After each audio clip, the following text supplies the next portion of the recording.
Uhuru. One Africa. One nation. One Africa. One nation. Uhuru. This has been one dynamic Fifth Congress of the African People's Socialist Party thus far. And I think as we move forward, it will continue to be more dynamic and informative for us in terms of our road forward.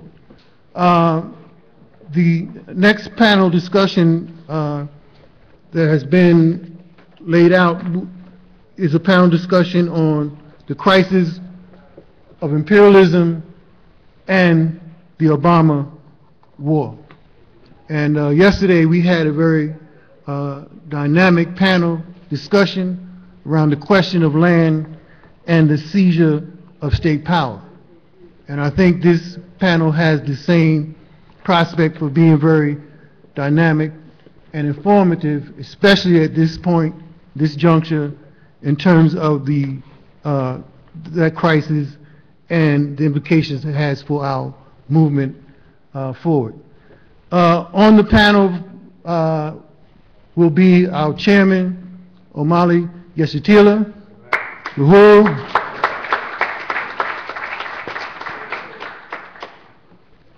and Glenn Ford from the Black Agenda Report.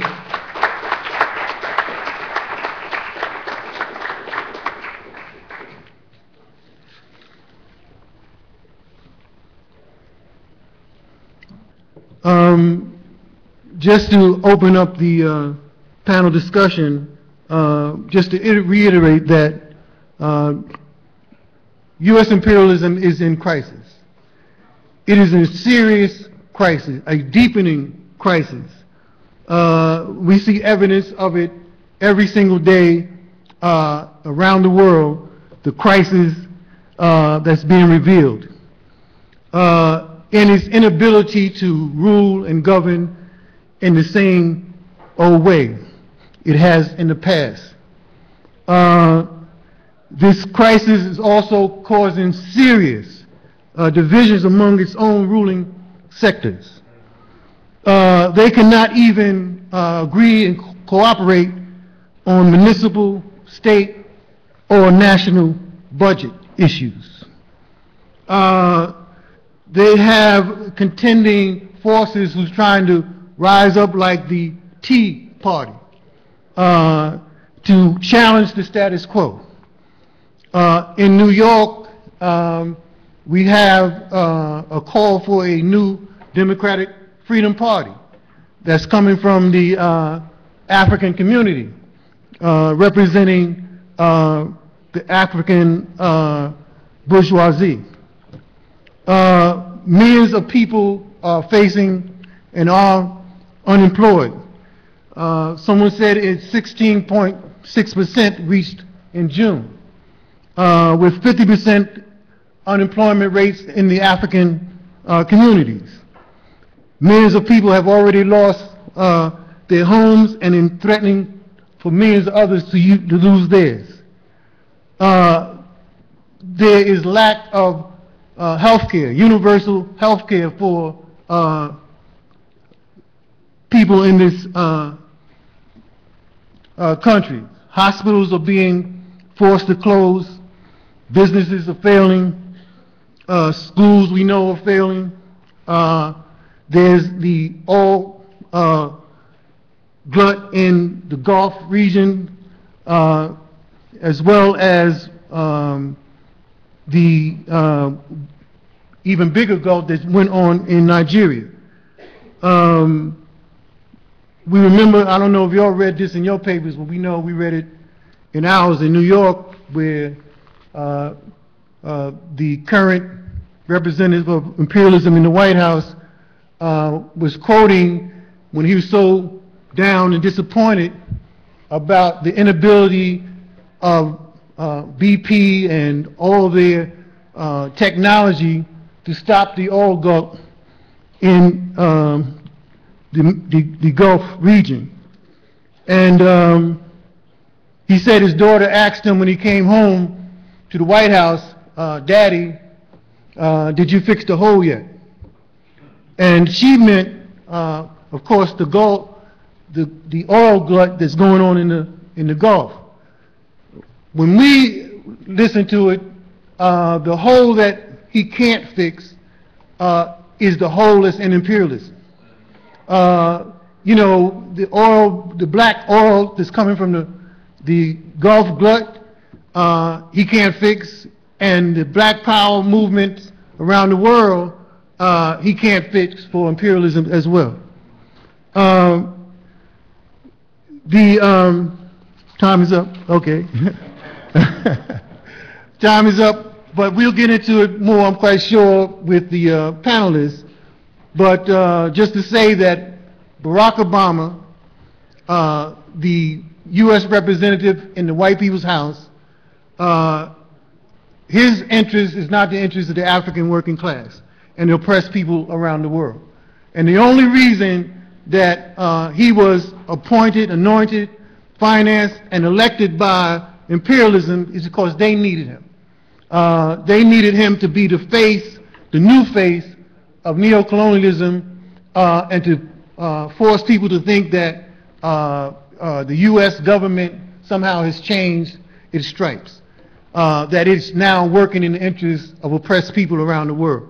And we know that's not true, and we heard it throughout this Congress this week, and we'll be hearing about it more in this panel discussion. So my minute is up, and I'm going to turn over to Glenn Ford to come and make his presentation around the crisis of imperialism and the Obama presidency. Uhuru.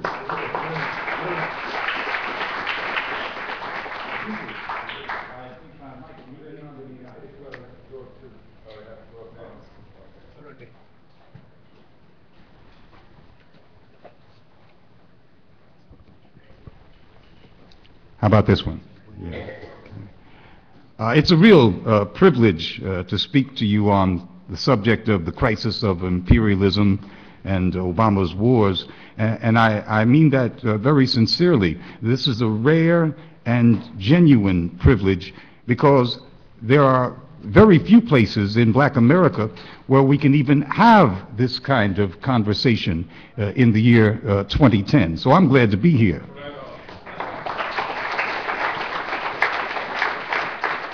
We at Black Agenda Report salute the African People's Socialist Party for bringing to the forefront some essential truths of our time, truths that are not heard except in environments like this.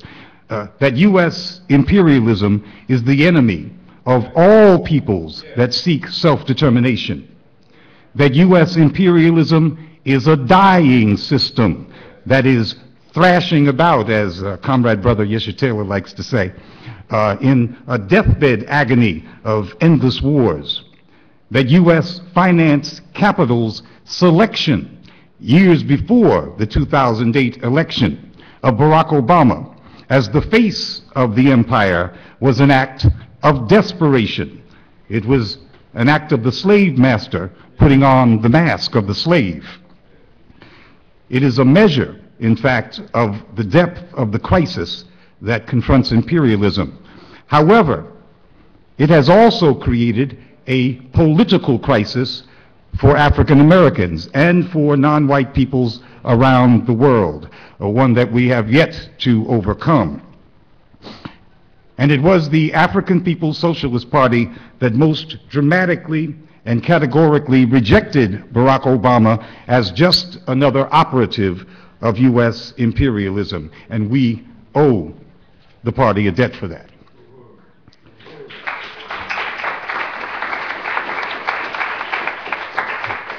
When others on what passes for the black left were insisting that Obama represented some kind of exceptionalism, the African People's Socialist Party said, no, Obama is a darker incarnation of the same old enemy. When confused or phony leftists tried to apologize for Obama, saying that he was a passive inheritor of George Bush's wars, The party said no. Obama is the continuity of imperial wars, stretching back to the global catastrophes that befell the world following 1492. This global European hegemony was 500 years in the making, and now it has a black face, which proves that it's on its last leg. And that, I believe, is the true significance of the rise of the FBP, the first black president. We all talk about imperialism and the fact that it's in crisis. Even the corporate media talk about the system being in crisis, but of course they don't think it's terminal. But we need to be very clear about why the beast is dying. Not just that he is, but why. It's dying because it must. The contradictions of capitalism can no longer be exported to the developing world, what we used to call the third world, or the colonized world, the overwhelming non-white victims of 1492. That breakout, the Great Aggression of 1492, left 95% of the natives of the Americas dead. It depopulated Africa and arrested her development. It transformed India from a very successful subcontinent that led the world in the production of textiles into an importer of British textiles and a slave to the empire. Those centuries of European aggression humiliated China, which always thought of itself as being the center of the world. And the fruits of that aggression provided the basis for the rise of industrial capitalism in Europe and in North America. But as Marx worked out, and he did it by the numbers, capitalism contained within itself the seeds of its own destruction. We're talking about the basics here. These are basic fundamentals that bring us to the current crisis of imperialism and capitalism. The cause of death of capitalism is written in its own DNA. The system itself demands ever-increasing rates of return, that is, ever-increasing profits, and without that, it dies. Marx explained by the numbers how the demands for ever-increasing rates of return required that workers in the industrial countries of Europe be reduced to misery by the squeeze of profit-taking. He worked that out at the British Museum, sitting on his butt till he had calluses on it. And it all came out in the numbers. And he was right. The downward spiral of industrial workers did occur. And it did create revolutionary conditions in much of Europe. But what Marx did not and could not predict was that capitalism could catch a second wind by exporting its contradictions to the colonized world. It could continue generating higher and higher rates of return by super exploitation of the colonies, that is, the non-white world. This, in fact, interrupted the downward death spiral in industrial Europe, and to a different degree in the United States as well. It was the salvation of industrial capitalism temporarily.